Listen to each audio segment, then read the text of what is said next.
চতুর্থ শ্রেণীর গণিত বইয়ের আজকের ভিডিওতে আমরা 55 পৃষ্ঠা নিয়ে আলোচনা করব। তো 55 পৃষ্ঠা দেখো, উপরের দিকে প্রথম যে ম্যাথটা আছে যে 1752 মিটার ফিতাকে 8জন শিক্ষার্থীর মধ্যে সমানভাবে ভাগ করে দিলে প্রত্যেকে কত মিটার করে পাবে।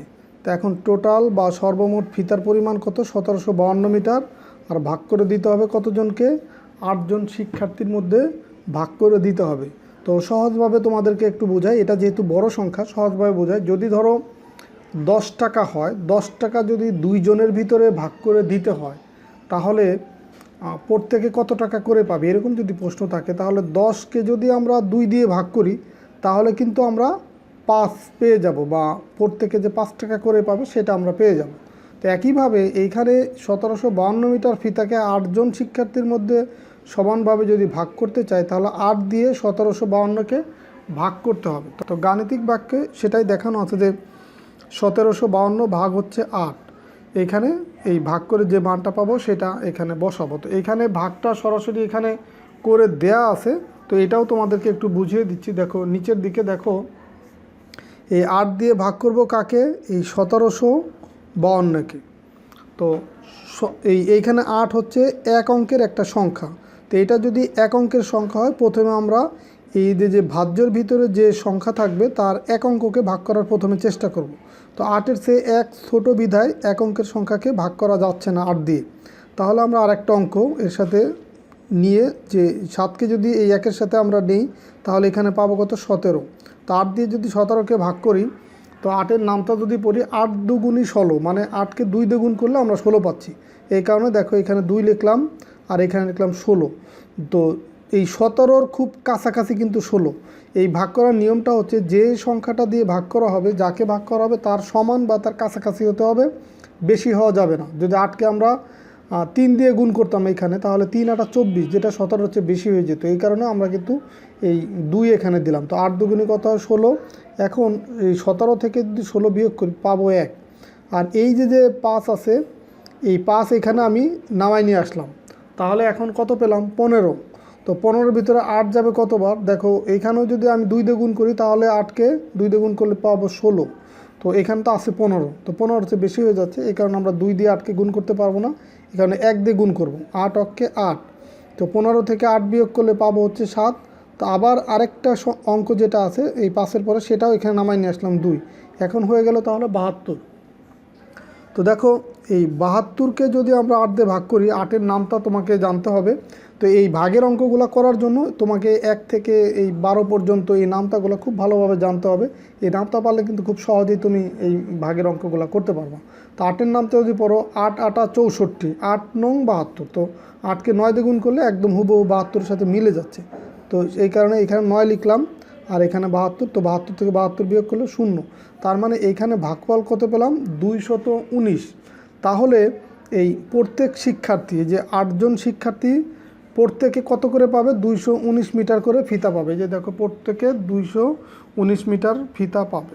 তো একই রকম কিছু ভাগের অঙ্ক এই যে এখানে দেয়া আছে নিচের দিকে 1 নম্বরে 1 থেকে 8টা। তো এখন এই ম্যাথগুলো সরাসরি তোমাদেরকে আমি খাতায় সমাধান করে দিচ্ছি।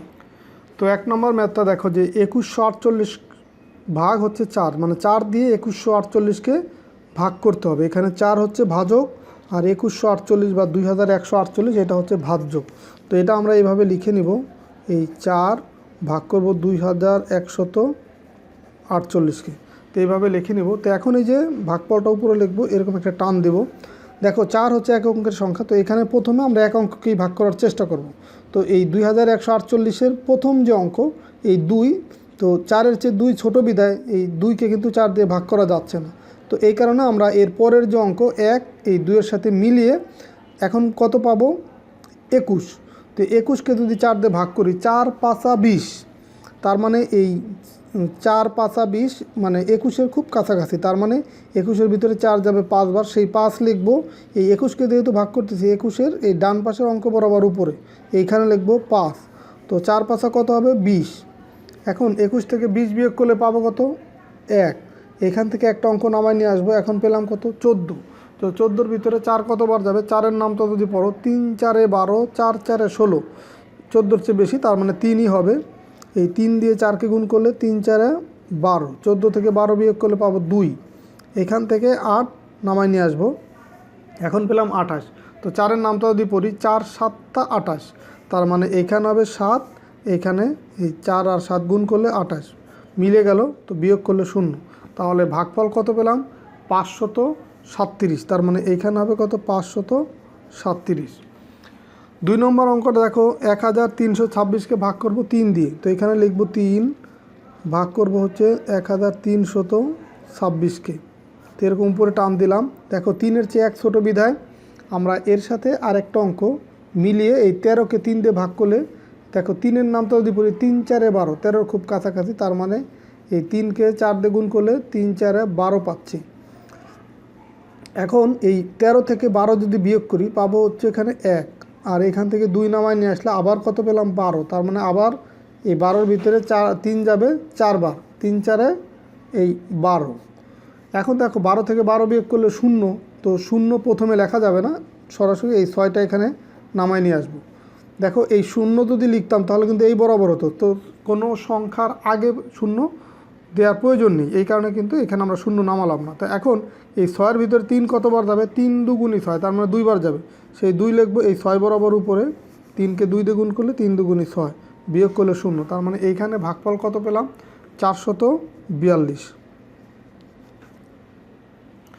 তো 3 নম্বর অঙ্ক, ভাগ করব 4956কে 6 দিয়ে, তার মানে আমরা এখানে লিখি 6 ভাগ হচ্ছে 4956, তো এরকম উপরে টান দিলাম। দেখো 6 দিয়ে 4কে ভাগ করা যাচ্ছে না, তাহলে আমরা এর সাথে আরেকটা অঙ্ক মিলিয়ে 49 পেলাম। সেই 49কে 6 দিয়ে যদি ভাগ করি, 6-এর নামটা পড়ি 6 6 36, 6 7 42, 6 8 48, যেটা 49-এর খুব কাছাকাছি, তার মানে এখানে 8 বার যাবে 49-এর ভিতরে 6, তো সেই 8 লিখবো কোথায়? যে সংখ্যাকে ভাগ করব তার ডান পাশের অঙ্ক বরাবর, তার মানে এইখানে লিখবো 6টা কত? 48, 48 49 থেকে 48 বিয়োগ করলে এখানে পাবো কত? 1, এখান থেকে নামাবো কত? 5, তাহলে এখন পেলাম কত? 15, 15-এর ভিতরে 6 যাবে, 6 2 12, 2 বার, 3 6 18, 15-এর চেয়ে বেশি হয়ে যাচ্ছে, তার মানে 2 হবে, 6 2 কত পেলাম? 12, তো 2 আছে কত হলে 5 হবে? 3 হলে, 1 1 মিলে গেল 0, সেটা দেওয়ার প্রয়োজন নেই। তো এখন এই 3 পেলাম, 15 থেকে 12 বিয়োগ করে এই 6কে এখন নামাবো এখানে, তাহলে পেলাম কত? 36। এখন 6-এর নামটা যদি পড়ি 6 6 36, তার মানে 36-এর ভিতরে 6 যাবে 6 বার, এখানে লিখলাম 6 6 6 36, বিয়োগ করলে 0, তার মানে এখানে ভাগফল কত? 826। এরপর দেখো 4 নম্বর, এটাকে ভাগ করব কত দিয়ে? এই 8 দিয়ে ভাগ করব কাকে? 6149। দেখো 8-এর চেয়ে 6 ছোটো বিধায় আমরা এর সাথে আরেকটা সংখ্যা মিলে 61 পেলাম, 61কে ভাগ করবো 8 দিয়ে, তো 8-এর নামটা যদি পড়ো 7 8 56, 8 8 64, যেটা 61-র চেয়ে বড় হয়ে যাচ্ছে 64, তার মানে 7 বারই হবে, 7 বার যাবে 61-র ভিতরে 8, 7 8 কত? 56, 6 আছে কত হলে 11 হবে? 5 হলে, হাতে আছে 1 1 আর 5 6 6 6 মিলে গেল, তার মানে এখানে পেলাম 5, এখান থেকে এখন নামাবো কত? 4, মানে পরের অঙ্কটা নামাবো। এখন আবার যদি 8-এর নামটা পড়ি, দেখো 7 8 56, 54-এর চেয়ে বেশি হয়ে যাচ্ছে, তার মানে 6 বার যাবে, 6 8 48, সেই 6 লিখলাম এই 4 বরাবর উপরে, এই 6টা কত? 48, 8 আছে কত হলে 12 হবে? 4 হলে, হাতে আছে 1 1 আর 4 হচ্ছে 8 আছে কত হলে, সরি এটা 4 যেহেতু 8-এর চেয়ে ছোটো, এর আগে মনে মনে আমি 1 ধরবো, তার মানে 14, 8 আছে কত হলে 14 হবে? 6 হলে, এখানে 4 হবে না, এখানে হবে 6, 8 আছে কত হলে 14 হবে? 6 হলে, হাতে আছে 1 1 আর 4 5, পাশে পাশে মিলে গেল 0, সেটা দেওয়ার প্রয়োজন নেই। এখন এখান থেকে নামাবো হচ্ছে এই 9, তাহলে দেখে এখন পেলাম কত? 69, তাহলে এই 69-এর ভিতরে 8 কতবার যাবে? 8 8 64, 8 9 72, 69-এর চেয়ে বেশি, তার মানে 8 বারই যাবে, 8 8 64। এখন যদি বিয়োগ করি 4 আছে কত হলে 9 হবে? 5 হলে, আর 6 6 মিলে গেল, তার মানে এখন এইখানে ভাগফল হচ্ছে 768 আর ভাগ শেষ 5, এটাই লিখে দিতে হবে যে এই ভাগফল সমান কত? 768, আর হচ্ছে ভাগ শেষ সমান কত? 5, এটাই হচ্ছে উত্তর। তো 5 নম্বর অঙ্কটা দেখো, এই 1823 এটাকে ভাগ করব কত দিয়ে? 5 দিয়ে। 5 ভাগ কত? 1823। তো 5-এর চেয়ে 1 ছোটো বিধায় এই 1কে কিন্তু 5 দিয়ে ভাগ করা যাচ্ছে না, তাহলে আরেকটা অঙ্ক এর সাথে মিলে নিব। যখনই আমরা এইখানকার অঙ্ক সংখ্যা যা থাকবে, একটা থাকলে এখানেও একটা আগে ভাগ করার চেষ্টা করবো, যদি না পারি তখন আরেকটা অঙ্ক মিলাবো। তো 5 18 ভিতরে যাবে 3 বার, 3 পাঁচা 15। দেখো 4 হবে না কেন? কারণ 4 পাঁচা 20, 18তে বেশি হয়ে যাচ্ছে, এই কারণে 3 লিখলাম। 3 পাঁচা কত? 15। এখন 5 হাতে কত হলে 8 হবে? 3 হইলে এখান থেকে একটা অঙ্ক নামাবো। নিয়ম হচ্ছে প্রত্যেকবার এরকম বিয়োগের পরে একটা অঙ্ক আমি নামাবো। তো 2 যদি নামাই, এখন পেলাম কত? 32। তো 32-এর ভিতরে 5 যাবে, 5-এর নাম তো তুমি পড়ো, 5 6 30, 32-এর খুব কাছাকাছি, এখানে লিখলা 6, 5 6 এরকম 30। তো এখন 32 থেকে 30 বিয়োগ করলে পাবো 2, আর এখান থেকে নামাবো হচ্ছে 3, 23। 23-এর ভিতরে 5 যাবে, 4 পাঁচা 20, মানে 4 বার, সেই 4 লিখবো 3 বরাবর। এই 4 পাঁচা 20 বিয়োগ করলে এখানে পাবো কত? 3। তার মানে এখানে এই ভাগফল পেলাম কত? 364, আর ভাগ শেষ হচ্ছে 3। এই 6 নম্বর অঙ্ক, এই ভাগ করব 6 দিয়ে, ভাগ করব কাকে? 7824-কে। এখন দেখো 6, এখন কিন্তু দেখো 6-এর চেয়ে 7 বড়, তার মানে এইখানে একটা অঙ্ক, এইখানে একটা অঙ্ককেই ভাগ করা যাচ্ছে। 6 7-এর ভিতরে যাবে একবার, 6 6, 7 থেকে 6 বিয়োগ করলে পাচ্ছি 1, এখান থেকে নামাবো হচ্ছে 8, 18, এখন পেলাম কত? 18। তো 3 6 18, তার মানে 18-এর ভিতরে 6 যাবে 3 বার, 3 6 18। আর এই যে সংখ্যাগুলো উপরে যে সংখ্যা বা অঙ্ক লিখতেছি, এটা লেখার ক্ষেত্রে খেয়াল করবো, যাকে ভাগ করবা ওই বরাবরই কিন্তু অঙ্কটা লিখতে হবে। এই যে 8 নামানোর পরে 18-কে ভাগ করছি, এই বরাবর 3 লিখছি। এখন 18 থেকে 18 বিয়োগ করলে 0, তার মানে এখান থেকে একটা অঙ্ক আমি নামাবো। তো একটা অঙ্ক নামাইলাম 2, তো 2-এর ভিতরে 6 যায় না, তার মানে এটা 0 বার যাবে, কারণ একবারও যাবে না। যদি একবার যেত তাহলে কিন্তু এখানে একবার 6 যদি হতো তাহলেও একবার যেত, কিন্তু 6-এর থেকে ছোটো, 6-এর চাইতে 2 ছোটো, এই কারণে একবারও যাচ্ছে না। এই কারণে এইখানে একটা 0 দেবো, মানে 0 বার যাচ্ছে। 0 দিয়ে 6-কে গুণ করলে কত পাবো? 0। তো 2 থেকে 0 বিয়োগ করলে 2ই পাচ্ছি। এখন আমি পরের যে অঙ্ক সেটা নামাবো। আমি কিন্তু চাইলেই কিন্তু একবারে 2টা অঙ্ক নামাইতে পারবো না, একটা একটা করে অঙ্ক এখান থেকে নামাইতে হবে। এই বিয়োগ করার পরে একটা অঙ্ক নামাইতে হবে, সেটাকে ভাগ করার পরে আবার আরেকটা অঙ্ক নামাবো, এরকম আর কি। তো এখন পেলাম 24, 24-এর ভিতরে 6 যায়, 4 6 24, 4 বার, তার মানে এইখানে হবে 4, এই 4 দিয়ে 6-কে গুণ করলে পাচ্ছি কত? 24। তো 24 থেকে 24 বিয়োগ করলে 0, তার মানে এখানে আমরা ভাগফল কত পেলাম? ভাগফল পেলাম হচ্ছে 1300 বা 1304। এটাই হচ্ছে 6 নম্বরের উত্তর। 7 নম্বর অঙ্ক দেখো, এখানে ভাগ করব 2961-কে 9 দিয়ে, তার মানে লিখলাম 9 ভাগ হচ্ছে 2961। তো এরকম একটা টান দিব। এখন দেখো 9-এর চেয়ে 2 ছোটো বিধায় এর সাথে আরেকটা অঙ্ক নিতে হবে। তখন 29-কে 9 দিয়ে যদি ভাগ করি, 9-এর নামটা যদি পড়ো 3 9 27, 29-এর খুব কাছাকাছি, তার মানে 3 বার যাবে 29-এর ভিতরে, আর সেই 3 লিখবো 29-এর এই ডান পাশের অঙ্ক বরাবর, মানে 9 বরাবর। 3 9 কত? 27, 27-এ কত হলে 9 হবে? 2 হইলে, আর 2 2 মিলে গেল 0, সেটা দেওয়ার প্রয়োজন নেই। তার মানে এখানে পেলাম কত? বিয়োগ করে 2, এখান থেকে একটা অঙ্ক নামাবো। এখন পেলাম কত? 26।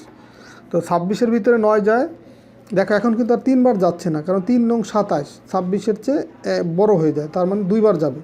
তো 6 বরাবর লিখবো 2, 9 দুগুণি কত? 18, 8 আছে কত হইলে 16 হবে? 8 হইলে, হাতে আছে আমার 1 1 আর 1 2, 2 2 মিলে গেল, তার মানে এইখানে আমরা বিয়োগ করে পেলাম 8।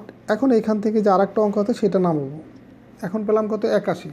তো 9-এর নামটা যদি তুমি পড়ো 9 9 81, মানে 9-কে যদি আমরা 9 দিয়ে গুণ করি তখন কিন্তু 81 পাচ্ছি, তার মানে এইখানে লিখবো 81, বিয়োগ করলে 0, তার মানে ভাগফল কত পেলাম? 329, 329। এরপরে লাস্ট যে ম্যাথ বা শেষের যে ম্যাথ, 5747-কে ভাগ করব কত দিয়ে? 7 দিয়ে। 7 ভাগ হচ্ছে 5747। তো 7-এর চেয়ে 5 ছোটো বিধায় এর সাথে আরেকটা অঙ্ক মিলাবো, তার মানে 57-কে ভাগ করব কত দিয়ে? 7 দিয়ে। 7 7 49, 7 8 56, যেটা হচ্ছে 57-র খুব কাছাকাছি, তার মানে এখানে হবে 8, 7 আর 8 গুণ করলে কত পাচ্ছি? 56। তো এখন 57 থেকে 57 যদি বিয়োগ করি, এখানে পাবো হচ্ছে 1, এখান থেকে নামাবো হচ্ছে 4, এখন পেলাম কত? 14। তো তো 7-এর নামটা যদি পড়ি, 7 দুগুণই 14, মানে 7কে 2 দিয়ে গুণ করলে পাচ্ছি কত 14, তো সেই 2 এখানে হবে, 7 দুগুণই কত 14, হুবহু মিলে গেল। তো এখন 14 থেকে 14 বিয়োগ করলে 0, তো 0 তো এখানে প্রথমে দেওয়ার প্রয়োজন নেই, যেহেতু এর আগে কোনো সংখ্যা নেই। এখন এই 7কে এখানে নামাবো। তো 7-7-এর ভিতরে কয়বার যাবে, একবার, 7 অক্ষে 7, এখানে লিখবো 1, 7 অক্ষে 7, মিলে গেল 0। দেখো এই অঙ্কটা নামানোর ক্ষেত্রে এই 14 থেকে 14 বিয়োগ করলে যে এখানে 0 পেতাম, তার ডান পাশে কিন্তু এই 7টা নামাবো। 7 কিন্তু এখানে নামবে না, তখন বোঝা যাবে এটা থেকে এটা বিয়োগ করে 7 পেলাম। আমরা তো বিয়োগ করে পাইনি, এখান থেকে নামাইছি, এই কারণে কিন্তু ডান পাশে এটা নামছে। তো এই লেখার ক্ষেত্রে এটা খেয়াল করবো। তো এই ছিল তোমাদের 55 পৃষ্ঠার এই সবগুলো ম্যাথের সমাধান। তো আশা করি সবগুলা ম্যাথ তোমরা শিখতে পারছো বা এই ভাগের অঙ্কগুলো বুঝতে পারছো। তো ঠিক আছে, সবাই ভালো থাকো, সুস্থ থাকো, কথা হবে পরবর্তী ভিডিওতে। আর পরবর্তী ভিডিওতে আমরা 56 পৃষ্ঠার ম্যাথগুলো নিয়ে আলোচনা করবো। আল্লাহ হাফেজ।